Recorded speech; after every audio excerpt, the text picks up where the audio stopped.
Inilah kisah Kenshin, seorang pemuda kaya yang menyamar kerja sebagai cleaning service. Versi Kaori TV, episode 233. Kaori, setelah dari tempat tinggal kos yang dimaksud, dirinya yang mencari Kenshin, namun tak menjumpai. Kini Kaori itu akan kembali ke tempat parkir mobilnya. Berjalanlah ia seperti biasa, melewati perkampungan yang tadi. Di tengah hal itu, di tengah perjalanannya, handphonenya mendapat notifikasi. Rupanya ada pesan yang masuk. Segera saja ia membuka. Kaori itu membaca tulisan yang baru saja dikirim oleh temannya. Jadinya sambil berjalan itu, pandangannya tertuju ke arah layar Androidnya. Di saat yang demikian, ketika Kaori seperti itu, Kenshin, dari kejauhan, dari arah yang berlawanan, terlihat berjalan di tepi kanan. Ia akan kembali ke tempat kosnya. Kenshin yang sambil membawa bungkusan yang berisi roti dan minuman.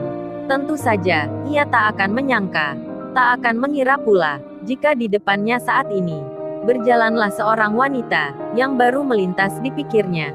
Kenshin itu seperti biasa, seakan tak ada suatu hal yang perlu ia temui. Detik-detik pun terjadi, waktu sudah lewat 10 menit. Jarak mereka pun kini sudah hampir mendekat. Kenshin dan Kaori sudah nampak bertemu, namun tak saling melihat. Kaori yang ada di samping kiri, Kenshin yang ada di sebelah kanan. Mereka hanya terpisah oleh jalan tengah di kampung yang lebar itu. Dikarenakan Kaori yang sibuk melihat handphonenya, membaca-baca pesan WhatsApp-nya, hingga dirinya pun tak melihat saat Kenshin lewat. Kenshin sendiri juga sama. Di saat itu pula, pandangannya mengarah ke bawah.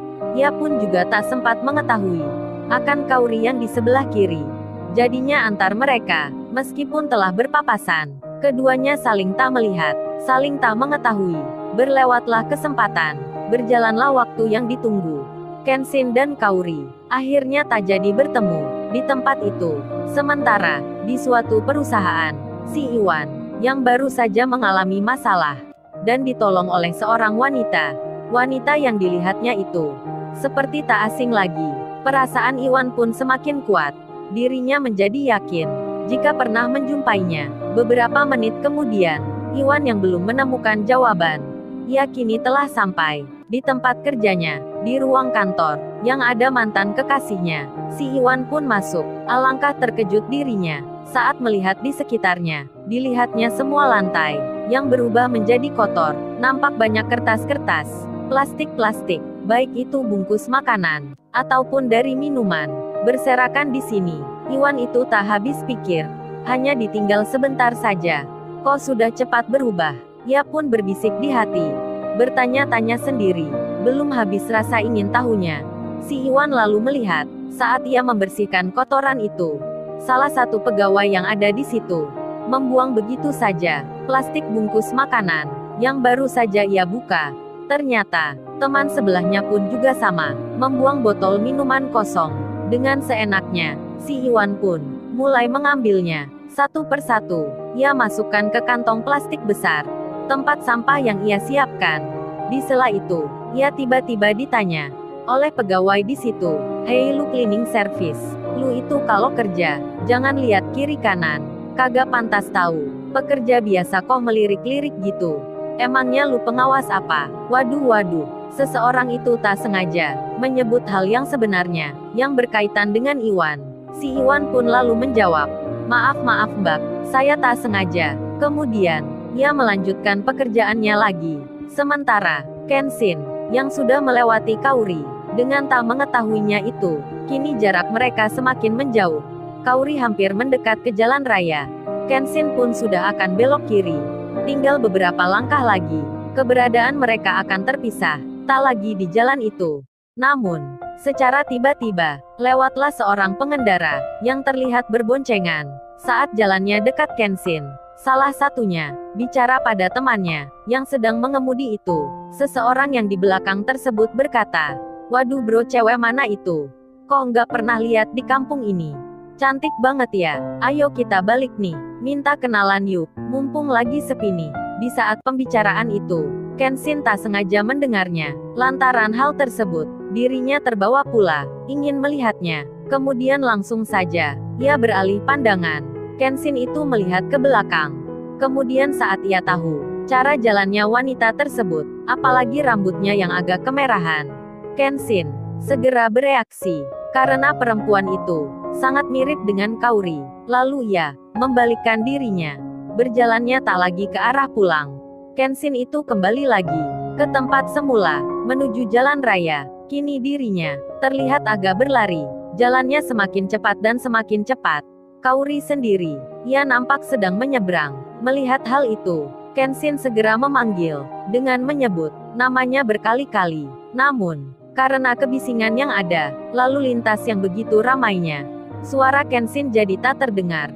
Tenggelam bersama bunyi klakson-klakson mobil, hingga Kaori yang sudah menyeberang itu, kini ia di dekat mobilnya. Lalu dibukalah pintu samping. Segera dirinya masuk. Kaori bersiap dengan meletakkan tasnya. Kenshin sendiri, ia pun sudah berada di pinggir jalan itu. Terlihat dirinya kini mulai akan menyeberang. Namun saat itu, mobil-mobil dan motor begitu banyak dan ramai sekali. Kenshin pun jadi terhalang. Tak mungkin ia menerjang. Lalu diangkatlah kedua tangannya. Ia hendak memberi tanda. Kenshin itu melambai-lambaikan. Sambil sesekali, ia memanggil nama Kaori. Kaori sendiri, kini sudah menyalakan mesin mobilnya itu. Bersiap pula akan dijalankan. Dan segera saja, mobil itu bergeser dari tempatnya. Di tengah hal tersebut, karena kondisinya yang sangat ramai, Kaori itu melihat kaca spionnya dari samping kiri dan kanan. Lantaran hal itu, ia pun tak sengaja melihat di seberang jalan ada seseorang yang mengarahkan tangannya tertuju ke mobilnya. Kaori itu lalu berhenti.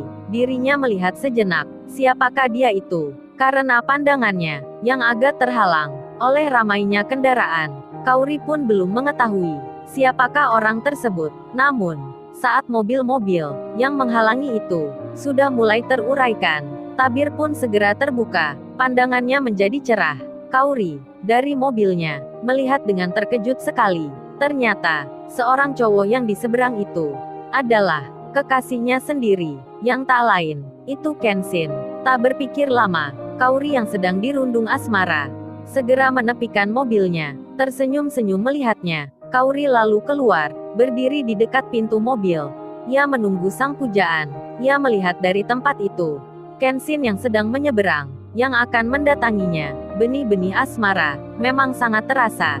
Apalagi semenjak kejadian di waktu tadi malam, membuat mereka inginnya bertemu saja. Hari ini pun sudah tak terhitung berapa kali Kaori itu menghubungi Kenshin. Dari pagi hingga siang, kini mereka telah bertemu lagi.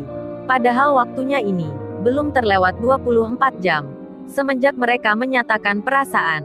Kini Kaori dan Kenshin di tempat itu, mereka akan bertemu kembali, melepas rindu. Di saat Kenshin yang merasakan senangnya, si Iwan malah sebaliknya. Di waktu yang sama itu, saat ia membersihkan lantai yang di depan mantan kekasihnya, Iwan malah melihat Susanti itu berdekatan dengan cowoknya. Sambil ia bilang, "Saya makan anggur ini aku suapin ya." Iwan itu tentu saja mendengarnya. Lalu benar-benar, Susanti itu menyuapkan buah anggur itu dengan tangannya sendiri ke cowoknya. Kemudian, biji-biji buah itu, kulit-kulitnya, ia buang begitu saja. Ia lempar sisa makanan itu ke lantai, tepat di depan Iwan. Si Iwan pun melihatnya. Perasaannya makin tak karuan. Ia menahan marahnya yang begitu dalam. Sampai saat itu, ada perempuan yang datang. Seorang wanita masuk ke ruang ini. Semua pun melihatnya, termasuk Iwan pula. Lalu, bagaimana kisah selanjutnya? Subscribe channel ini untuk episode berikutnya. Terima kasih.